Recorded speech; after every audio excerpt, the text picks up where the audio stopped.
இன்று ஜூலை 12 நாமுத்துக்குமாரின் பிறந்த தினம்.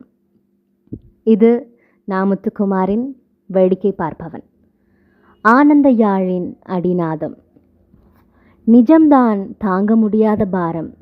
அந்த பாரத்தை இறக்கி வைக்க அல்ல, எவ்வளவு எடை என்று பார்த்து கொள்ளத்தான் இதை உங்களுக்கு எழுதுகிறேன். வெயிலில் உலர்த்துவது என்றாகிவிட்டது. எல்லா இடத்திலும் தானே வெயில் விழும். ஆனால் இங்கே மட்டும்தான் விழும் என்பது போல் ஒவ்வொருத்தரும் கொடியில் ஓரிடத்தில் தொங்க போடுவது நமக்கு பிடித்திருக்கிறதில்லையா? எழுத்தாளர் வண்ணதாசன். ஒரு சிறு இசை தொகுப்பிலிருந்து. எப்போதும் காற்றில் மிதக்கும் இறகாக இவன் தன்னை நினைத்து கொள்வான். காற்றில் மிதக்கும் இறகுக்கு இலக்கும் இல்லை, எந்தவித முன் தீர்மானமும் இல்லை. இன்னும் சொல்லப்போனால் அதற்கென்று தனிப்பட்ட திசையும் இல்லை. காற்றின் திசையே அதன் திசை. காற்றின் போக்கில் அலைந்து திரிவதில்தான் எத்தனை சுகம்! தூரத்து கண்களுக்கு அந்த இறகு தரையிறங்குவதைப் போல் தென்பட்டாலும் மீண்டும் லயமான சிறு காற்றின் மோதலில் தத்தித்தாவி விண்ணில் அலைவதைப் போல் இவன் பயணம் ஓடிக்கொண்டிருந்தது. பாலு மகேந்திரா தமிழ்நாடு திரைப்பட படைப்பாளிகள் சங்க தொடக்க விழாவில் இவனின் தூர் கவிதையை வாசித்த சம்பவமும், பாரதி ராஜா இவனது பட்டாம்பூச்சி விற்பவன் கவிதை தொகுப்பை வெளியிட்டு நெகிழ்ச்சியாக பேசிய சம்பவமும் திரையுலகினர் மத்தியில் இவனை நேசமிக்க கவிஞனாக நெருக்கப்படுத்தியது. எல்லாவற்றிற்கும் மேலாக அன்றைய காலகட்டத்தில் பணியாற்றிய அத்தனை உதவி இயக்குநர்களும் இவனை தங்களில் ஒருவனாக அடையாளம் கண்டார்கள். பாரதி ராஜாவிடம் உதவி இயக்குனராக பணிபுரிந்த 5 கோவிலான், பாலசேகரனிடம் உதவி இயக்குனராக இருந்த அஜயன் பாலா, அகத்தியனிடம் உதவி இயக்குனராக இருந்த வீரபாண்டியன் என பல நண்பர்கள் இவன் கவிதைகளை நெஞ்சில் சுமந்து தங்களுக்கு தெரிந்த இயக்குனர்களிடம் இவன் பாடல் எழுத சிபாரிசு செய்தார்கள். அந்த நாட்களில் எத்தனையோ ஆச்சரியங்களை, எத்தனையோ அனுபவங்களை, எத்தனையோ இடர்பாடுகளை இவன் சந்தித்தான். இவனின் கவிதைகளை வாசித்துவிட்டு சிலர் இவனை பாடல் எழுத அழைப்பார்கள். ஒல்லியாக கட்டம் போட்ட சட்டையுடன் இயல்பான கூச்சத்துடன் பேசும் இவனுடைய தோற்றத்தை பார்த்ததும் கவிஞருக்கு எந்த ஊரு என்ற முதல் கேள்வி எழும். இவன் காஞ்சிபுரம் என்பான். மதுரை, தஞ்சாவூர், கோயம்புத்தூர், நாகர்கோவில் பக்கம்தான் கவிஞர்கள் உருவாகி இருக்காங்க.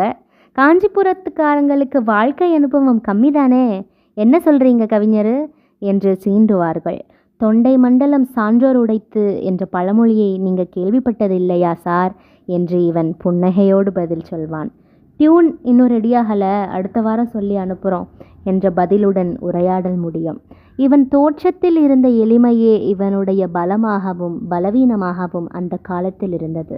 இன்று வரை இவன் வரிகளிலும் வாழ்க்கையிலும் எளிமையையே கடைபிடித்து வருகிறான். அதற்கு காரணம் இவன் அறிந்த மாமனிதர்கள் எளிமையாகவே வாழ்ந்து எளிமையாகவே இறந்தும் போனதுதான். மக்களுக்கு புரியாத வகையில் இலக்கியம் செய்கிறவன் அந்த படைப்பை திரைச்சீலை போர்த்தி மூடிவிடுகிறான். இயற்கை மக்களுக்கு தேவையான அனைத்தையும் எளிமையாகவே படைத்திருக்கிறது. மண்ணெளிது, விண்ணெளிது, காற்று எளிது, தீ எளிது என்னும் மகாகவி பாரதியாரின் வார்த்தைகள்தான் இன்று வரை இவன் பாடல்களின் தாரக மந்திரம். அறிவுமதி அண்ணன் அலுவலகத்தில் பாட்டு பயிற்சியில் ஈடுபட்டிருந்த ஒரு நாள் அறிவுமதி அண்ணன் இவனை தன் அறைக்கு அழைத்து, தம்பி சீமான் தொலைபேசியில் இருக்கான், உன்கிட்ட பேசணுமா என்று சொல்ல இவன் தொலைபேசியை வாங்கி ஹலோ என்றான். தம்பி, நான் இயக்குனர் சீமான் பேசுகிறேன். தம்பி, 5 கோவிலான் உன்னோட பட்டாம்பூச்சி விற்பவன் புத்தகத்தை கொடுத்தான், எங்கடா இருந்த இவ்வளவு நாள்? அண்ணன் இப்போ வீரநடைன்னு ஒரு படம் இயக்கிட்டு இருக்கேன். இன்றைக்கி தான் பாடலுக்கான மெட்டை அமைச்சோம். நாளைக்கு காலையில் அலுவலகத்துக்கு வா, உன் முதல் பாடலை அண்ணன் படத்துக்கு எழுதி கொடு என்று உரிமையோடு சொல்லிவிட்டு தொலைபேசியை அவர் வைத்ததும் இவன் அன்பின் காற்றில் அலையும் இறகு ஆனான். இப்படித்தான் நண்பர்களே இவனுடைய பாட்டு பயணம் மிக இயல்பாக தொடங்கியது. சீமான் அண்ணனை இவன் ஓரிரு முறை சந்தித்திருக்கிறான். அப்போது அவர் பாஞ்சாலங்குறிச்சி என்ற திரைப்படத்தை முடித்துவிட்டு இனியவளே படத்தை இயக்கி கொண்டிருந்தார். அந்த படத்தில் கவிஞர் தாமரையை பாடலாசிரியராக அறிமுகப்படுத்தியிருந்தார். சீமான் அண்ணனிடம் இருந்து இப்படி உரிமையையும் அன்பு கலந்த அழைப்பை இவன் எதிர்பார்க்கவில்லை. அன்று இரவு முழுவதும் தூங்கவே இல்லை என்று இவன் பொய் சொல்ல விரும்பவில்லை. அண்ணனை சந்திக்கும் ஆவலில் அமைதியாக உறங்கிப் போனான். வழக்கமான சினிமா அலுவலகம் போல் இல்லாமல் சீமான் அண்ணனின் அலுவலகம் இவன் வீட்டைப் போலவே எளிமையாக இருந்தது. ஒரு பக்கம் நாட்டுக்கோழிகளை உரித்து ராமநாதபுர கைப்பக்குவத்தில் உப்புக்கறி தயாராகி கொண்டிருக்க, மறுபக்கம் சுற்றிலும் தம்பிகள் புடைசூழ சீமான் அண்ணன் படம் பார்ப்பதைப் போலவே கதை சொல்லி கொண்டிருந்தார். இவனை பார்த்ததும், என்ன இப்படி எழுதிப்புட்ட? இவ்வளோ நேரமும் உன் கவிதையை பற்றி தான் பேசிட்டு இருந்தோம். முதல்ல சாப்பிடு, அப்புறம் பாட்டுக்கான சூழல் சொல்கிறேன் என்றார். கதாநாயகி அறிமுக பாடல் அது. பட்டியல் போடும் பாடல் உத்தி அப்போது பிரபலமாக இருந்ததால் தனக்கு பிடித்தவற்றை கதாநாயகி பட்டியலிட வேண்டும். அதற்கடுத்த 2 வாரங்களும் இவன் சீமான் அண்ணனை பாடல் வரிகளுடன் அவரது வீட்டிலும் அலுவலகத்திலும் மாறி மாறி சந்தித்தான். எல்லோரும் செங்கல் அடுக்கி வீடு கட்டுவார்கள். சீமான் அண்ணனின் வீடு அன்பால் கட்டப்பட்டிருந்தது. கம்யூட் வாழ்க்கையை பற்றி இவன் கேள்விப்பட்டிருக்கிறான். உண்மையில் அதை அங்குதான் சந்தித்தான். சீமான் அண்ணனின் தம்பி ஜேம்ஸ், அவரிடம் பணியாற்றிய உதவி இயக்குனர்கள், PC ஸ்ரீராமிடம் பணியாற்றிய ஒளிப்பதிவாளர் செழியன் மற்றும் வேறு சில இயக்குனர்களிடம் பணியாற்றிய உதவி இயக்குனர்கள் என 20க்கும் மேற்பட்டவர்கள் அங்கு தங்கியிருந்தார்கள். காசு இருந்தால் சமையல் தடபுடலாக நடக்கும். இல்லாவிட்டால் கவிதைகளும் கதைகளும் தான் அவர்களை அடுத்த நாளை நோக்கி நம்பிக்கையுடன் அழைத்து செல்லும். அன்று தொடங்கி வெற்றி பெற்ற பாடலாசிரியராகி இவனுக்கு என்று தனி அலுவலகம் ஒன்று அமையும் வரை சீமான் அண்ணன் வீட்டில் இருந்துதான் பாடல்கள் எழுதி கொண்டிருந்தான். அந்த காலங்கள் மறக்க முடியாதவை. சீமான் அண்ணனின் வீரநடை படத்தில் இடம்பெற்ற இவனது முதல் பாடல் முத்து முத்தாய் பூத்திருக்கும் முல்லைப்பூவு பிடிச்சிருக்கு என்று இவன் பெயருடனே தொடங்கும்.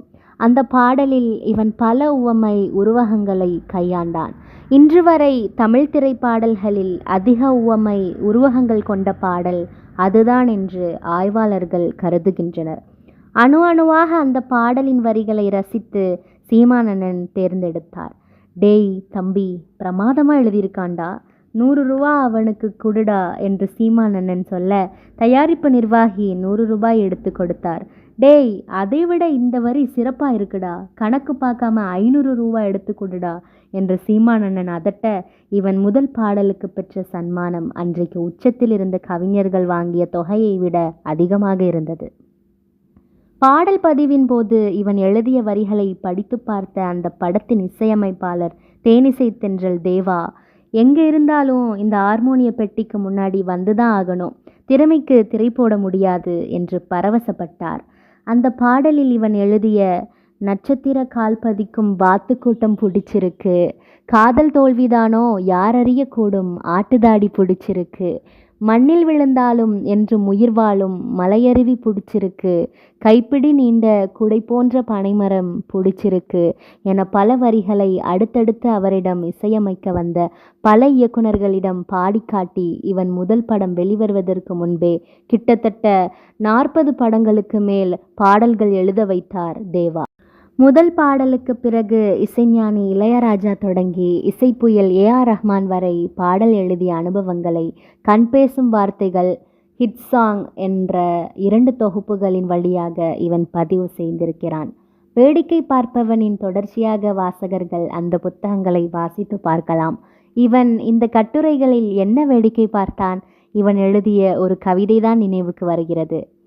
சுடலையிலே வேகும் வரை சூத்திரம் இதுதான் கற்றுப்பார், உடலை விட்டு வெளியேறி உன்னை நீயே உற்றுப்பார்.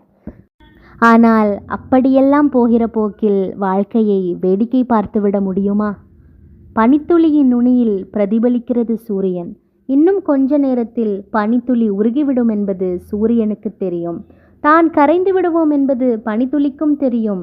ஆனாலும் சூரியனை சிறைபிடித்த அந்த ஒரு கணத்தின் பெருமிதமே பனித்துளியின் வாழ்க்கை. நன்றி.